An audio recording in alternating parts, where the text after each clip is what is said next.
Hello friends, हमारी सहचिंतन यात्रा के दूसरे पड़ाव का यह तीसरा वीडियो है जिसमें हम फिलोसॉफी को स्पष्ट रूप से समझने का प्रयास कर रहे हैं। पहला विषय था इंट्रोडक्शन ऑफ फिलोसॉफी, दूसरा विषय था ब्रांचेस ऑफ फिलोसॉफी और तीसरा आज का विषय है फाउंडेशन ऑफ फिलोसॉफी। इसमें हम दर्शन शास्त्र के उद्भव के विषय में कुछ जानकारियां देंगे। इस वीडियो के लिए हमने जो इन्फॉर्मेशन ली है उसका स्रोत बर्ट्रैंड रसल की प्रसिद्ध पुस्तक हिस्ट्री ऑफ वेस्टर्न फिलोसॉफी है। उसके उपरांत ए.के. रोजर्स की किताब a students history of philosophy का आधार भी लिया गया है। दर्शन के विकास की कुछ झलकियों का भी इसमें अंत में समावेश किया गया है, लेकिन मूल रूप से दर्शन का उदय कैसे हुआ उसे ऐतिहासिक एवं भौगोलिक दृष्टि से समझने का प्रयत्न यहाँ किया गया है। सैद्धांतिक भौतिक शास्त्र के लोकप्रिय लेखक स्टीफन हॉकिंग ने अपनी प्रचलित किताब a brief history of time में विज्ञान के उद्भव से लेकर उसके वर्तमान तक का ऐतिहासिक दृष्टि से निरूपण भी किया है, जिसमें विज्ञान का आरंभ प्राचीन दार्शनिकों से ही किया गया है, क्योंकि वे प्राचीन दार्शनिक ही प्राचीन वैज्ञानिक थे। कहने का तात्पर्य यह है कि विज्ञान पहले सिर्फ एक सोच के रूप में उदित हुआ और धीरे धीरे आविष्कारों में रूपांतरित होता गया, ठोस बनता गया। विज्ञान आज भी एक सोच है और साइंस का फाउंडेशन ही फिलोसॉफी का फाउंडेशन है। ऐसा समझे कि यह विज्ञान ही है, क्योंकि विज्ञान आविष्कारों की फैक्ट्री नहीं है, बल्कि उन खोजों के मूल में तात्विक रूप से विज्ञान का अर्थ है वैज्ञानिक सोच। तो इसे दर्शन का उद्भव समझे या विज्ञान का आरंभ, बात तो एक ही है। 2 लाख वर्षों से संकुल तरीके से सोचने वाले पशु के रूप में हम मनुष्य इस पृथ्वी पर जीवित हैं, लेकिन सही ढंग से सोचने की इस विधा दर्शन शास्त्र का सिर्फ 3000 वर्ष का इतिहास हमारे पास है। जैसा कि हमने कहा, सही तरीके से सोचने से ही विज्ञान का भी जन्म हुआ और दर्शन का भी। तो दर्शन शास्त्र में चिंतन यात्रा के इस प्रारंभिक युग को विज्ञान युग के नाम से ही जाना जाता है। ऐतिहासिक दृष्टि से दर्शन शास्त्र का जन्म ईसा पूर्व 6वीं सदी में हुआ। उसके प्रथम चरण के साथ, जिसे वैज्ञानिक चिंतन का आरंभ कहा जाता है। विज्ञान युग का आरंभ ग्रीस देश में हुआ। एशिया माइनर के तट पर स्थित ग्रीक देश में मेरिटस सबसे समृद्ध नगर था। वहाँ फिलोसॉफी का पहला स्कूल निर्मित हुआ, जो माइलेशियन संप्रदाय के नाम से प्रसिद्ध है। औद्योगिक रूप से विकसित एशिया माइनर के संपन्न देश लीडिया के सम्राट क्रिसस का नाम आज भी लोगों को याद है, जिनकी भेंट पहले फिलोसोफर थैलस से हुई थी, ऐसा माना जाता है। राजकीय दृष्टि से सामंतशाही और उमरावशाही के संघर्ष का वह काल था, जिसका असर ग्रीस की संस्कृति पर भी गहरा था। इस समय के साहित्य को देखें तो उसमें भावात्मक काव्यों का सृजन हुआ था और उसमें कहीं सामाजिक हेतु केंद्र में नहीं दिखाई पड़ता। इतना स्पष्ट है कि भौतिक रूप से समृद्ध इस संस्कृति के लोग साधन सुविधा एवं भोगों में लिप्त रहते और शांति प्रिय थे तथा इन अनुकूल परिस्थितियों का दुरुपयोग भी उन्होंने किया था। फिर वहाँ दर्शन के रूप में विज्ञान का जन्म हुआ। थैलस वो पहला विज्ञान मानव था, पहला दार्शनिक था जहाँ से दर्शन तथा विज्ञान का आरंभ होता है और माइलिशियन स्कूल ऑफ थॉट दर्शन शास्त्र का पहला संघ बना। इस पर आगे बात करने से पहले हम दर्शन शास्त्र को दूसरे भौगोलिक परिप्रेक्ष्य में समझने का प्रयास करते हैं। पाश्चात्य दर्शन का एक सुनिश्चित इतिहास है और उसका एक स्पष्ट रूप हमें देखने को मिलता है, लेकिन पूर्वीय दर्शन संदिग्ध रूप से यहाँ के धर्मों के साथ मिला हुआ पाया जाता है। लाओ त्से में हमें थियोसॉफी के साथ मिला हुआ दर्शन का रूप दिखाई पड़ता है, लेकिन कन्फ्यूशियस में नीति शास्त्र से मिला हुआ दर्शन भी प्राप्त होता है। भारतीय दर्शन की बात करें तो उसका आरंभ हम वैदिक दर्शन में देख सकते हैं। वेदों के प्राचीन ऋषियों ने जगत के विषय में शुरुआती दौर में जो चिंतन किया था उसे हम थोड़ा समझ लें। मैक्स मुलर की दृष्टि से यह ईसा के 1 या 2000 वर्ष पूर्व का दर्शन है जिसे वैदिक दर्शन कहा जाता है तथा यह आज के हिंदू धर्म तथा इसके पूर्व के सनातन धर्म से भिन्न था। यह बुद्ध से पहले का दर्शन है जिसे हम संक्षेप में जानेंगे। वेद के प्राचीन ऋषियों के चिंतन का विषय यह था कि संसार की उत्पत्ति कैसे हुई, यह संसार किसमें से उत्पन्न हुआ और किस में लीन हो जाएगा। अघमर्षण नामक ऋषि ने कहा कि जगत की उत्पत्ति तप या तपस अर्थात अग्नि से हुई। ऋग्वेद कहता है अग्निमीडे पुरोहितम, तप से तम अर्थात रात्रि, उसमें से जल, जल से काल और काल से सूर्य तथा चंद्र एवं पृथ्वी का जन्म हुआ। ब्रह्मणस्पति नामक अन्य एक ऋषि के अनुसार असत या अनंत तत्व में से जगत का उद्भव हुआ। असत से सत अर्थात अस्तित्व निर्मित हुआ। लेकिन वेदों में अन्य एक स्थान पर नासदीय सूक्त में कहा गया है न तत्र सदासिन ना सदासित। प्रजापति परमेष्ठी नामक ऋषि ने कहा कि सत और असत के विषय में सोचना ठीक नहीं तथा संसार की उत्पत्ति जल से हुई है। विश्वकर्मा ने भी जल को ही मूल तत्व के रूप में माना है। अनिल नामक एक अन्य ऋषि ने वायु को संस्कृति का मूल तत्व माना है। दीर्घतमा नामक ऋषि के अनुसार संसार का स्रोत सूर्य है। नारायण के मुताबिक पुरुष ही जगत का मूल कारण है। इस प्रकार वेदों में हमें जगत की उत्पत्ति के विषय में ऋषियों द्वारा किए गए विचारों का यह तथ्य मिलता है।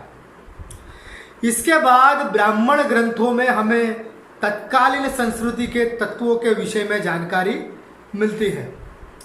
उसके बाद आरण्यक तथा उपनिषद के ऋषियों का समय आता है।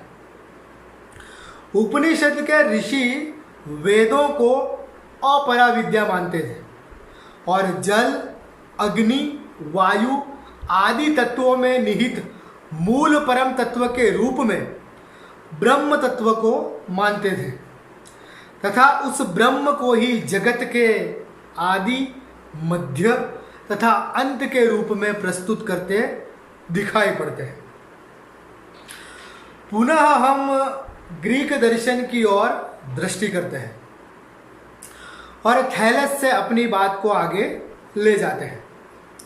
थैलस, जिसे कि हम पहला वैज्ञानिक चिंतक मानते हैं, उनके विषय में अनेक दंत कथाओं से युक्त परिचय हमें मिलता है। लेकिन जिस प्रकार से वैदिक ऋषियों के चिंतन का मुख्य विषय सृष्टि की उत्पत्ति था, उसी प्रकार पाश्चात्य दर्शन में ग्रीक फिलोसॉफी के आरंभ के युग का भी प्रधान विषय यही रहा। थैलस ने कहा कि संसार का स्रोत जल तत्व है। थैलस के पूर्व भी इस प्रकार का चिंतन हुआ था और जीनिसस नामक प्राचीन ग्रंथ में उसे देखा जा सकता है।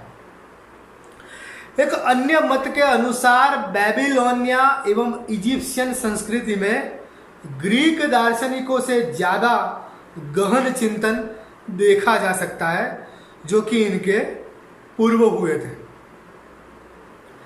एक मान्यता के मुताबिक दर्शन शास्त्र का उद्भव और विकास ग्रीस में हुआ। उसके भी कुछ कारण हैं। वैज्ञानिक और दार्शनिक चित्त तभी निर्मित होता है जब हम अंदर से वैचारिक रूप से प्रामाणिक एवं साहसी हो। जो काम में आए वो ही ज्ञान, ऐसा स्थूल विचार उस चित्त में नहीं होता। वह तटस्थ एवं निर्मम आलोचना के लिए सदैव तत्पर रहता है और विज्ञान तथा दर्शन के विकास के लिए तटस्थ समीक्षा एवं व्यवहार निरपेक्षता के जो सद्गुण होने चाहिए उसी चित्त भूमि में पैदा होते हैं। ग्रीक प्रजा में यह गुण थे, लेकिन जब वे हिब्रू प्रजा के संपर्क में आए तो उनके धार्मिक गांभीर्य तथा नैतिक उत्साह को देखकर उस परिप्रेक्ष्य में देखे तो ग्रीक हमें कमजोर भी दिखाई पड़ते हैं। विज्ञान और दर्शन के विकास के लिए नैतिक एवं धार्मिक मूल्यों को भी निर्मम आलोचना करने वाला मुक्त मन आवश्यक है। यह हिब्रू लोग नहीं कर सके। इस मामले में न केवल दर्शन तथा विज्ञान अपितु कला के क्षेत्र में भी ग्रीस की अहम भूमिका देखी जा सकती है। ग्रीक दर्शन के वैज्ञानिक सिद्धांत सत्य के साथ सौंदर्य के भी बोधक हैं। तो दर्शन शास्त्र के मूल नियम पूर्वग्रह रहित एवं सार्वभौम चिंतन करने योग्य मानस होने के कारण दर्शन तथा मानव विज्ञान के उद्भव एवं विकास में ग्रीस यह कर पाया। खैर, ऋषि थैलस, अघमर्षण तथा विश्वकर्मा ने जल तत्व को संसार के सृजन का स्रोत माना था। उसके पीछे वैज्ञानिक कारण मिलते हैं। जल ही घनीभूत होकर बर्फ बनता है और उष्मा से उसका वायु में रूपांतरण हो जाता है। सूर्य के द्वारा पानी को ऊपर खींचा जाता है और वर्षा के रूप में पानी नीचे आता है। वैज्ञानिक रूप से निरीक्षण करने पर प्रत्यक्ष रूप से यह देखने को मिलता है कि प्रत्येक वस्तु के उद्भव एवं विकास में जल या नमी आवश्यक है। इन कारणों से उन सब ने जल को इतनी अहमियत दी थी, ऐसा माना जा सकता है। इसके अतिरिक्त थैलस ने पहली बार सूर्य ग्रहण की भविष्यवाणी भी की थी। माइलिशियन स्कूल के दूसरे ऋषि हुए एनेक्सिमेंडर, जिन्होंने वैदिक स्कूल के विचारक ब्रह्मणस्पति की तरह जगत के मूल तत्व के रूप में असीम तत्व को माना। इसके अलावा उन्होंने पृथ्वी को किसी ठोस वस्तु के आधार से स्थिर ना मानकर अंतरिक्ष में लटका हुआ निरूपित किया। पाश्चात्य दर्शन के अंतर्गत ग्रीक दर्शन तथा विज्ञान युग के संदर्भ में पहले दार्शनिक संप्रदाय ऐसे माइलिशियन स्कूल के अंतिम विचारक थे एनेक्सिमीनिज, और उन्होंने संस्कृति के स्रोत के रूप में अनिल की तरह वायु को मूल तत्व रूप माना था। उन्होंने हवा के अतिरिक्त बाष्प एवं नमी को जगत की उत्पत्ति के कारण के रूप में स्पष्ट किया था। शरीर शास्त्र की दृष्टि से भी हम जिसे मूल शक्ति मानते हैं उसे प्राण कहते हैं, जो कि वायु का ही एक रूप है। इस प्रकार से हम पौर्वात्य एवं पाश्चात्य दर्शन के आरंभिक चिंतन को, तत्व मीमांसा को समझ सकते हैं। ग्रीक दर्शन के विज्ञान युग में माइलिशियन स्कूल के बाद पाइथागोरस और हेराक्लाइट्स का चिंतन शुरू होता है। पाइथागोरस के बारे में भी अनेक कथाएं प्रचलित हैं, जो उन्हें एक अर्धवास्तविक पात्र बना देती है, लेकिन उनके विचार तथा उनके संप्रदाय की एक अहम भूमिका है। हेराक्लाइट्स ने कहा है कि हम एक नदी में दूसरा पांव नहीं रख सकते हैं, और यही परिवर्तनशील जगत का दार्शनिक सिद्धांत पूर्व में गौतम बुद्ध द्वारा स्पष्ट किया गया था। तत्पश्चात एलिया का दार्शनिक संप्रदाय उदित होता है, जिसमें ज़ेनोफिरिस, पार्मेनिडिस, ज़ीनो तथा मेलिसस जैसे दार्शनिकों ने चिंतन किया था। विज्ञान युग के अंत में अनेक तत्ववादियों का समय आता है, और इसमें एम्पेडोक्लिस, एनेक्सागोरस, ल्यूसिपस एवं डेमोक्रिट्स जैसे तत्वज्ञानियों का समावेश होता है। दर्शन शास्त्र में विचार के आरंभिक इस विज्ञान युग के बाद चिंतन का विषय बदल जाता है। अब ग्रीस में नीति विषयक चिंतन केंद्र में आ जाता है, जो कि प्रकृति विज्ञान से हटकर मानव विज्ञान की ओर दर्शन को ले जाता है। इसमें सोफिस्टों का बड़ा महत्व था, लेकिन सोक्रेटिस के दर्शन का प्रभाव इतना फैला कि दर्शन शास्त्र के पितामह के रूप में उन्हें आज भी याद किया जाता है। फिलोसॉफी में उन्हें एक संत के रूप में भी देखा जाता है।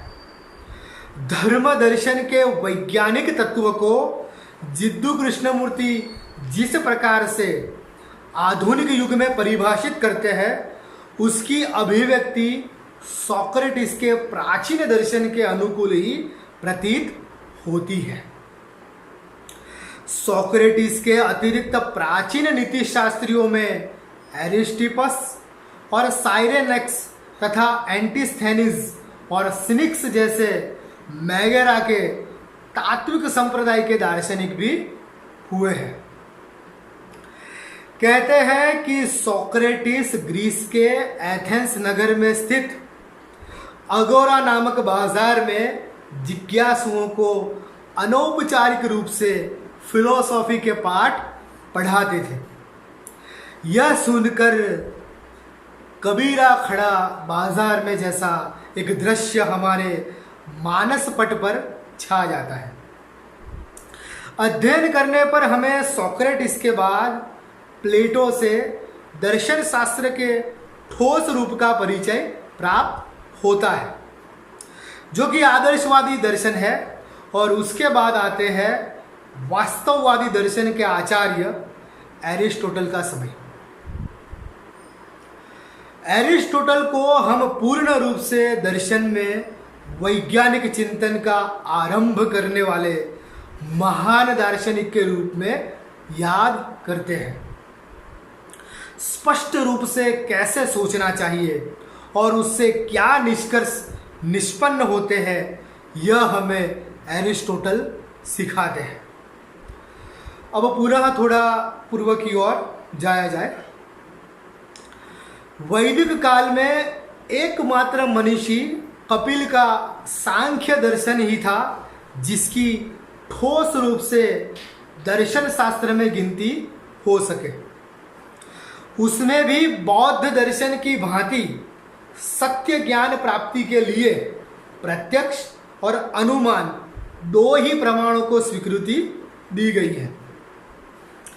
भारत में बुद्ध एक स्पष्ट विचार प्रकट करते हैं और उनके चिंतन में दार्शनिक सिद्धांतों का वैज्ञानिक निरूपण दिखाई पड़ता है।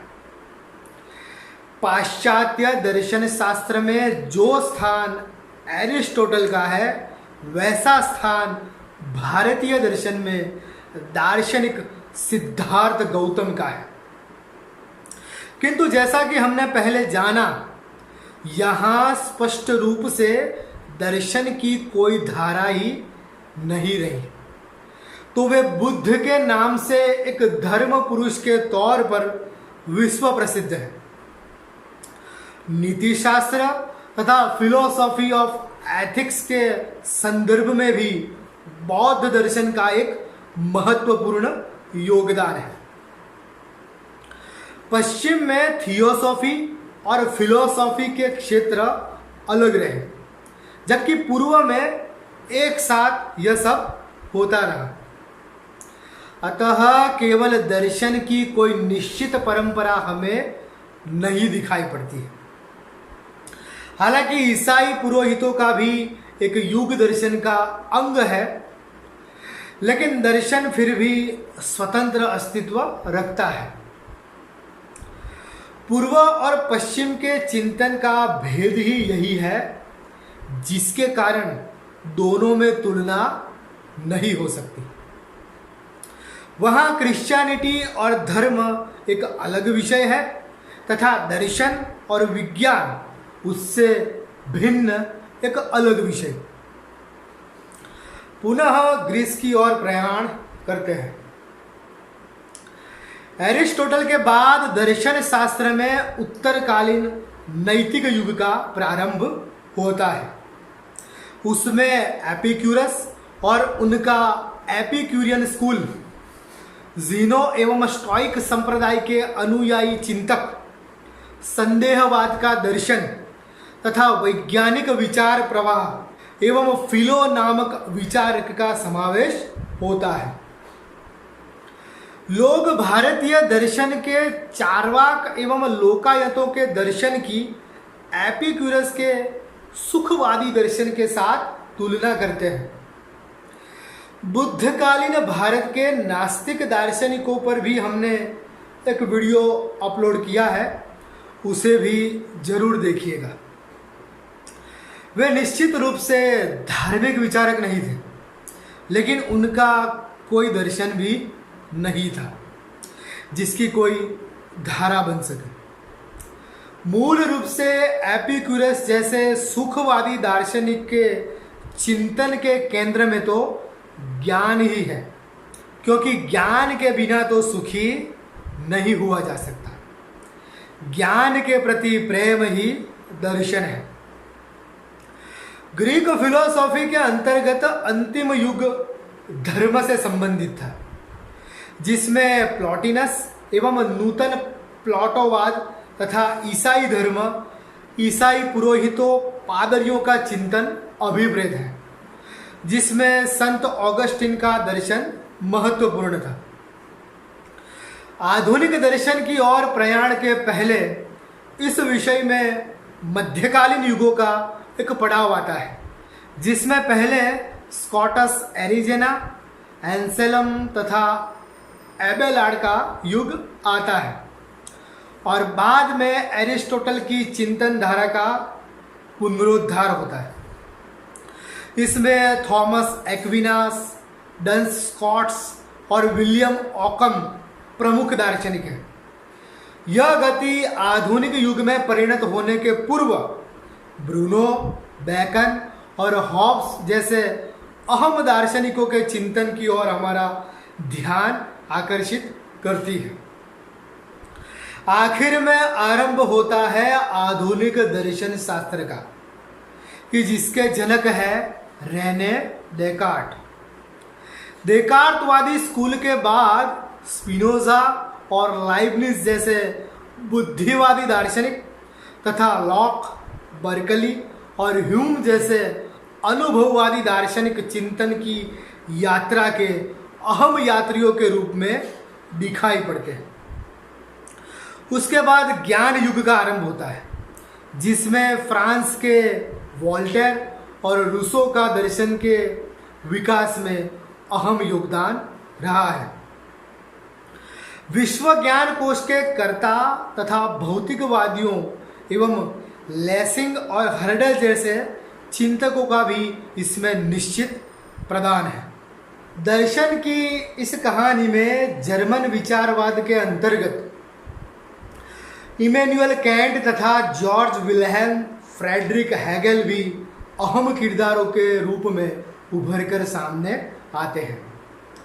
तो इनके काल के बीच में फिक्टी और शेलिंग की भी निश्चित भूमिका है। उसके बाद शोपेनहावर तथा कांट एवं प्रत्यक्षवाद आदि का समय आया। तत्पश्चात बेंथम, जेम्स मिल और जे.एस. मिल का उपयोगितावादी दर्शन विकसित हुआ। उसके बाद डार्विन का विकासवाद, स्पेंसर का चिंतन, विचारवाद और फ्रेडरिक नीत्शे का दर्शन आता है तथा बर्गसा एवं व्यवहारवाद का चिंतन उदित होता है।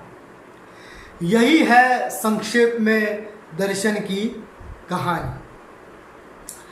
चार्ल्स डार्विन के जीव वैज्ञानिक अनुसंधानों तथा फ्रेडरिक नीत्शे की दार्शनिक कृतियों का अध्ययन करने के बाद दर्शन में एक अलग ही आयाम से सोचने का आरंभ हुआ और यही है वास्तविक आधुनिक दर्शन।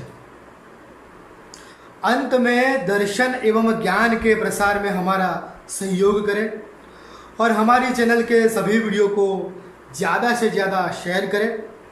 हमारे इस चैनल को सब्सक्राइब करना ना भूलें। Thank you very much.